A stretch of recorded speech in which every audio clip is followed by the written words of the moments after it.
this, like that, like this, like that, like this, like that.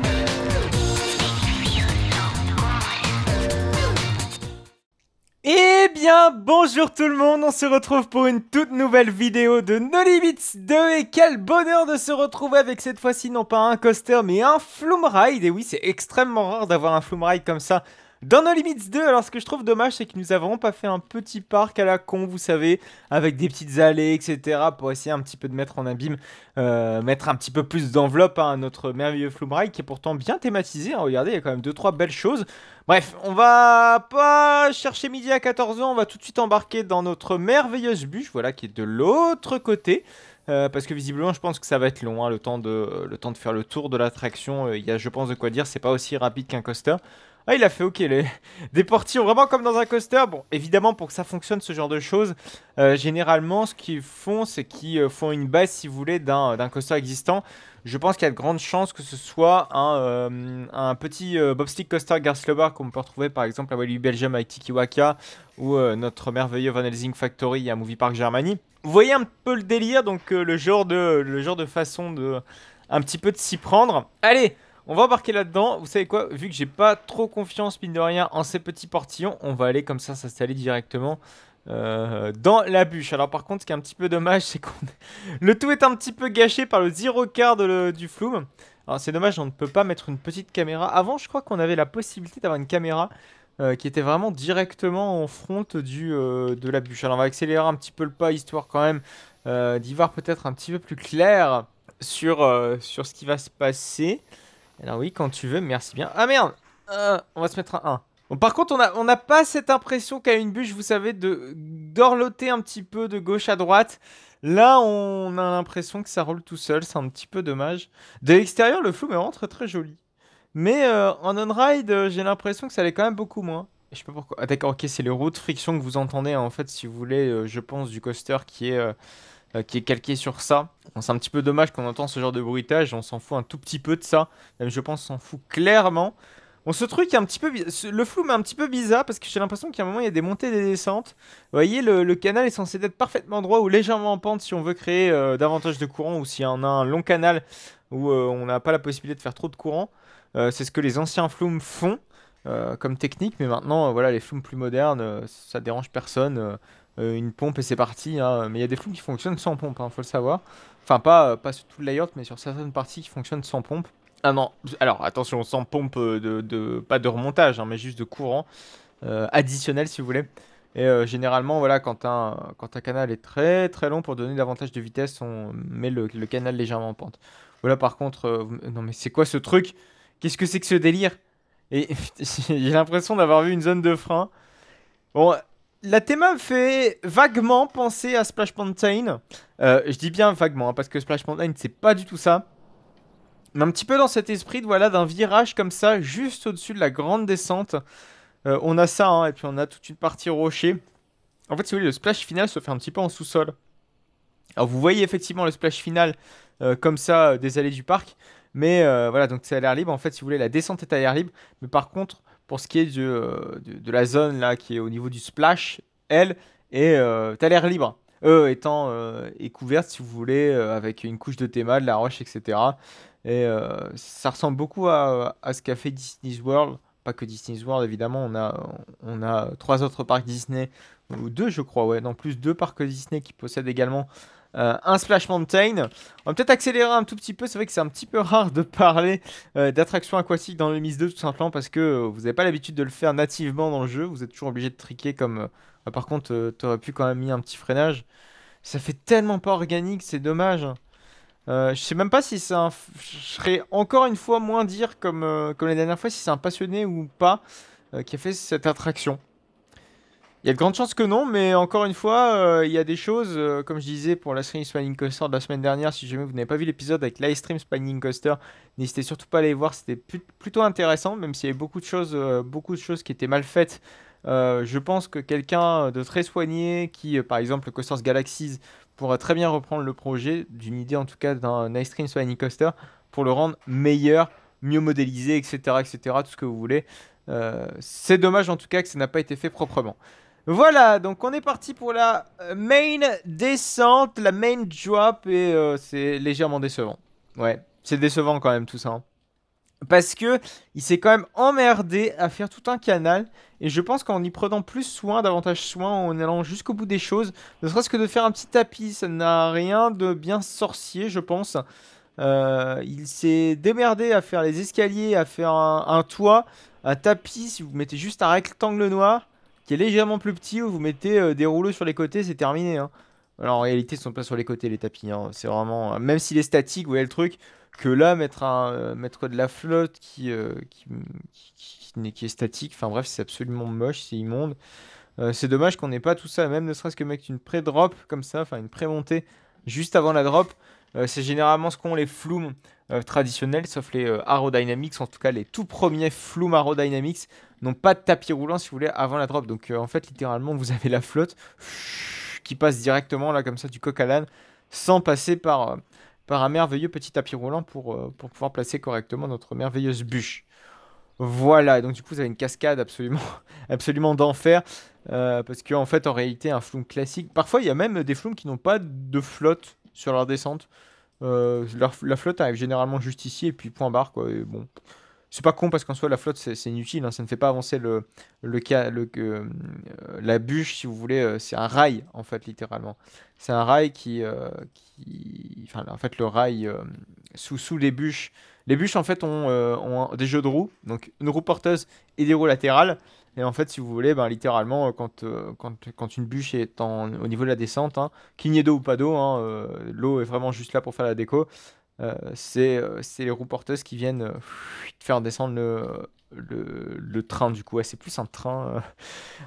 En fait, c'est déjà un water coaster, un flume hein, en soi.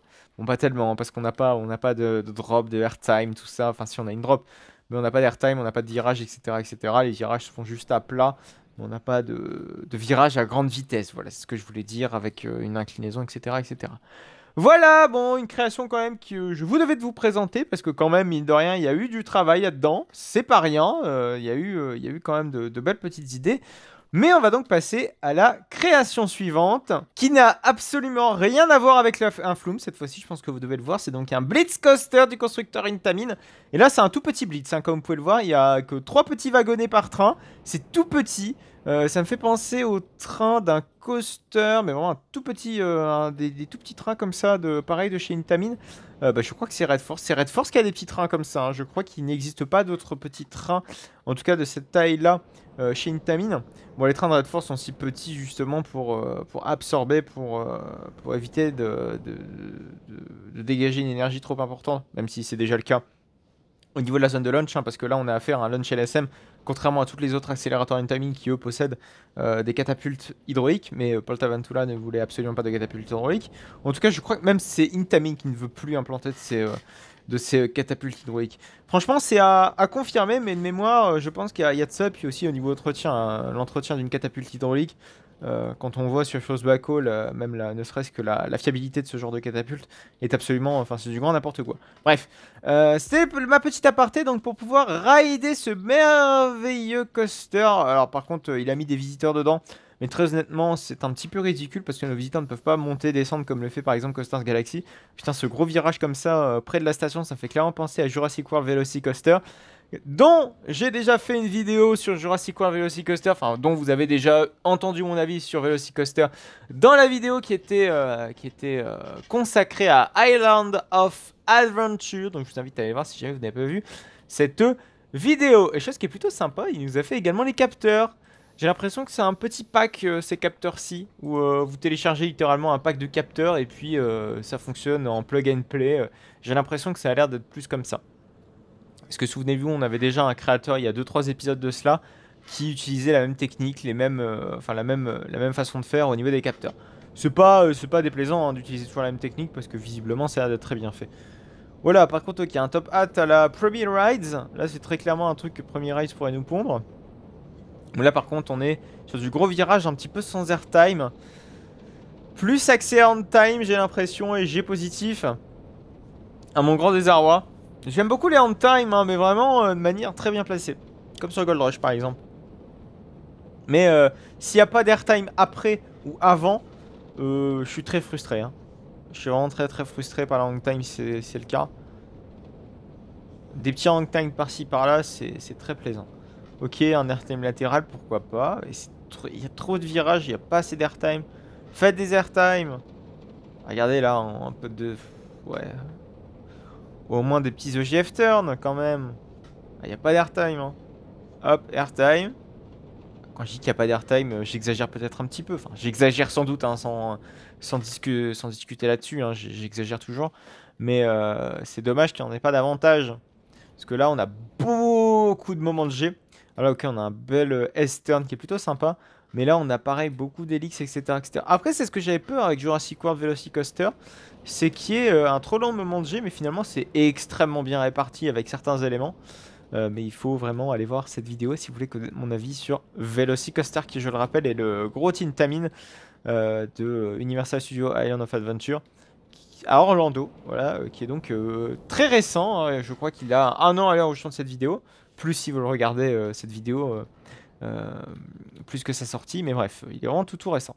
Voilà, donc un coaster mine de rien plutôt sympathique avec des supports à droite et à gauche, plutôt sympa, mais j'avoue m'en attendre un petit peu plus, surtout qu'il y a des bonnes idées de théma avec un petit moulin, avec des petites maisonnettes, avec des petits supports à droite et à gauche, des toits de chaume, etc., etc. Donc comme quoi, tout n'est pas à jeter dans ce merveilleux coaster. Par contre, il y a bien un truc à jeter au minimum, c'est ce transfer track qui est extrêmement moche. Regardez, putain, non, en plus il était trop et tout.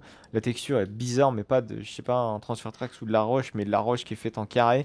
Enfin bref, c'est pas très joli, hein. Au moins, si c'était bien fait, j'aurais pas dit, mais là, non, c'est pas très bien fait. Bref, on va donc s'arrêter là pour cette création. On va donc passer à la dernière de cette vidéo, et vous allez voir, elle est costaud, hein. Alors bon, quand je dis costaud, c'est pas nécessairement en termes de thématique, mais surtout en termes de ambition, parce qu'on a en effet affaire à un dueling RMC. Le seul dueling RMC que l'on connaît actuellement, c'est... merde, comment il s'appelle? Non, c'est même pas un vrai dueling en fait, hein. Là, on a clairement affaire à un Anon Mobius, donc c'est-à-dire un seul coaster en fait. Je pense qu'il est très clairement inspiré du coaster, putain, comment il s'appelle? Ouais, Twisted Colossus à Magic Mountain, Six Flags Magic Mountain, qui est en fait littéralement un retrack donc d'un ancien wooden coaster, et où on avait, c'était un vrai dueling par contre, et ils ont transformé ça en Anon Mobius. En fait, Anon Mobius, c'est-à-dire littéralement, c'est que vous avez l'impression en fait qu'il y a 2 parcours, mais en réalité il y en a qu'un seul. Donc regardez, en fait, la station se trouve juste ici, blam, le premier, donc vous suivez le layout orange, et là vous voyez que on arrive au niveau des freins et on entame la suite avec l'autre parcours, j'ai envie de dire, à la suite du layout, avec ce second lift et puis ensuite quelque chose qui m'a l'air d'être beaucoup plus intense. Alors, la thématique ici est très claire et je la trouve plutôt intelligente. C'est David contre Goliath. Et ça, c'est intelligent parce que c'est une thématique, mine de rien, qui est beaucoup abordée dans les parcs. Bon, surtout le Goliath, hein, bon, c'est Six Flags qui a surexploité un petit peu le mythe grec sans l'avoir jamais correctement exploité, on va pas se mentir. Je trouve ça pas con d'avoir fait un dueling sur ça. Parce que, voilà, déjà, on voit qu'il y en a un qui est plus faible que l'autre. Ça a l'air d'être David, visiblement. Bah, allez, on va aller tester tout ça, hein. Puisque, très clairement, ça a l'air très sympa. Et le fait d'avoir... au début, je pensais très honnêtement que c'était un dueling classique. C'était pas un dueling en mode Anon Mobius. Et celui-ci a l'air très intelligent parce que... Je pense que ça aurait été quand même plus intelligent de faire 2 layers distincts. Parce que du coup, on a un RMC qui est plus faible. Donc, c'est-à-dire, pour le... supposé pour les enfants, quoi, en mode kiddie, et un second qui est beaucoup plus costaud. Mais le fait d'avoir un Anon Mobius, ça m'aurait très honnêtement arrangé, parce que moi, on fait pas la queue pour le coaster. Enfin, on fait pas 2 fois la queue pour 2 fois le parcours, vous voyez le truc? Enfin bref, je pense que vous m'avez compris. Alors, la file d'attente, par contre, là, ça ne va pas du tout. On a des rochers qui nous arrivent quasiment au niveau de la tête, c'est pas super joli. On a de la végétation, par contre, ça c'est très bien. Belle végétation. Ça, c'est super cool. Oh, j'adore, hein. Moi, je trouve ça super beau. Enfin, pas la thématique, mais juste le coaster. Vraiment, ce visuel d'avoir 2 trains comme ça qui gravit le lift à peu près en même temps, synchronisés, avec le bruit du lift et tout. Ah oui, alors par contre, on a l'impression que, voilà, que le deuxième parcours, donc enfin même le premier plutôt, enfin du coup, David a l'air d'attendre l'autre train en haut de son lift, mais bon, j'ai envie de dire heureusement parce qu'au moins ça ne perd pas l'interactivité du train. Et vous allez me dire, le faire attendre sur le deuxième lift, c'est pas dérangeant, ça nique pas le débit. parce que si ce train-là n'est pas parti, ça sert à quoi de le faire partir en avance? De toute façon, il attendra sur les freins là-bas. Donc, dans tous les cas, quoi qu'il arrive, en le faisant tourner, admettons, à 3 trains, il va forcément déjà avoir un train qui va poireauter sur les freins là-bas. Donc, l'intérêt, enfin, il n'y a pas de problème à attendre l'autre train. Je sais pas si Twisted Colossus c'est le même cas, mais je pense que j'espère, enfin, je vois souvent le curseur tourner sans dueling. Je pense qu'il est plus intelligent de faire poireauter un petit peu les visiteurs le temps que l'autre train soit dispatché ici, plutôt qu'autre chose. Voilà. Donc on commence par le parcours le plus faible, à savoir David. Et après donc on testera Goliath. Mais c'est vrai que je suis en train de parler de deux parcours distincts, mais pas du tout. Alors je vous expliquais au tout début que c'était un anneau de Mobius. Donc vraiment j'utilise les mauvais termes pour décrire ce merveilleux coaster.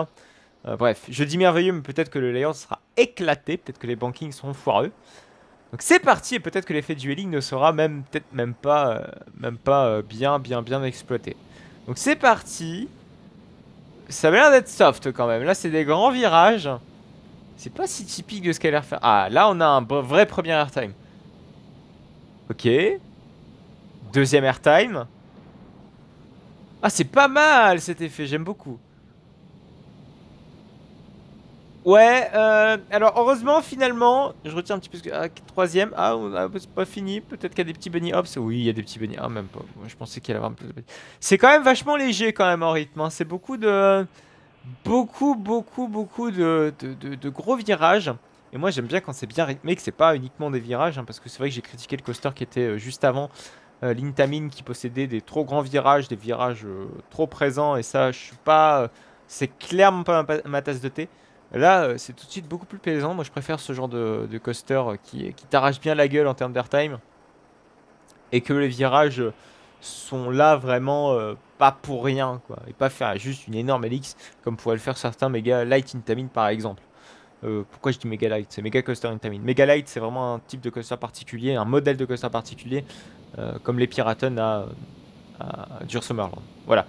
Donc c'est parti pour le second layout. On a enfin un airtime, premier airtime de la partie Goliath. Ah, j'aime beaucoup cet effet de high five, enfin qui n'est pas un high five, parce qu'un high five, si vous voulez, c'est l'élément en fait qu'on a sur T2Z, mais qui sont mis face à face et en dueling.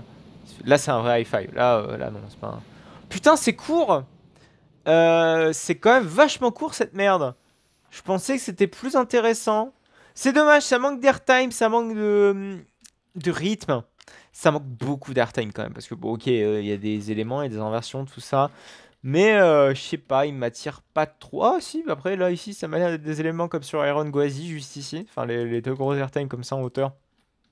C'est typique un petit peu du RMC Iron Gwazi. Par contre, il y a des... J'ai l'impression qu'il y a des petites tombeurs quand même. Ça m'a l'air d'être un petit peu dommage parce que ça m'a l'air quand même d'être un excellent coaster. Et il se termine vite quand même. On reste un petit peu sur notre fin. Par contre, il y a un truc qui me perturbe un tout petit peu. C'est le virage qui est juste après la partie David. Donc la transition David-Goliath. On arrive vraiment mais à toute blinde sur le lift et expressément également sur le virage qui est juste ici. Je sais pas si la mécanique doit apprécier, hein, très honnêtement, parce que arriver à cette vitesse comme ça, clan, on l'a senti, hein. Moi je l'ai senti quand j'ai vu quand on était en on-ride, on a bien senti le schlang direct comme ça, juste à côté, un petit à-coup, on sentait un à-coup je pense, à l'on-ride juste ici, donc à voir en réalité, mais ouais, ça me paraît peut-être un petit peu trop violent. Alors, regardez, là ça va, l'arrière ça va en fait. Alors, vous allez me dire, après, on a quand même des sacrés à-coups quand même sur le prélift d'Iron Gwazi, que je suis pas un grand fan non plus de ce prélift. Les prélifts RMC, bon, si je pouvais les skipper, je les ferais sans problème, je pense.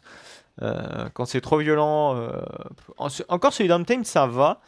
Mais sur les d'Iron Gwazi, ok, ça fait un bel airtime à l'arrière, mais finalement, on se retrouve vite à se cogner quelque part. Et moi, je suis pas trop fan quand c'est comme ça, hein, très clairement. Je préfère quand c'est on on-rail comme ça direct, parce qu'on est vraiment dans le move, tandis que là, on n'est même pas dans le move, qu'on fout une petite tarniole. Cette tarniole, moi j'aime pas trop sur Iron Gwazi. Voilà, après ça dépend, là, ça les goûts et les couleurs, mais par contre ce qui vient après c'est anthologique, j'ai envie de dire. Voilà, donc c'est la fin de cette vidéo. On aura fait 3 beaux coasters, hein. Le premier coaster, rappelez-vous, c'en était pas un. C'était littéralement un Flume Ride. Le Flume Ride était vraiment plutôt cool. On a eu notamment Lintamin, le deuxième coaster de cette vidéo qui était plutôt sympa. Et on a fini en beauté avec un dueling RMC qui est presque improbable, je pense. Même si Six Flags nous a réalisé un petit peu l'un de ses rêves. En s'acquérant un retrack de Colossus à Six Flags Magic Mountain avec ce dueling RMC qui est Twisted Colossus. Mais là, on a clairement un RMC Mobius qui a deux philosophies différentes. Un qui est un petit peu plus soft, mais plus axé airtime, et la seconde partie du layout qui est plus axé, voilà, euh, grandiloquent à la Iron Gwazi. Même si Iron Gwazi m'a l'air d'être quand même meilleur dans son layout. Enfin, quand je dis m'a l'air, j'ai fait Iron Gwazi, mais j'ai pas fait le coaster qui est en face de vous. Donc forcément, c'est pour ça que je parle toujours conditionnel. Voilà, donc merci en tout cas de m'avoir suivi. On se retrouve donc la semaine prochaine à 14h pour du No Limits 2. On peut également se retrouver le dimanche à 14h pour les trips par Nautique et le mercredi notamment également avec du Roblox. Merci à vous de m'avoir suivi. On se retrouve très bientôt. Allez, à plus tard.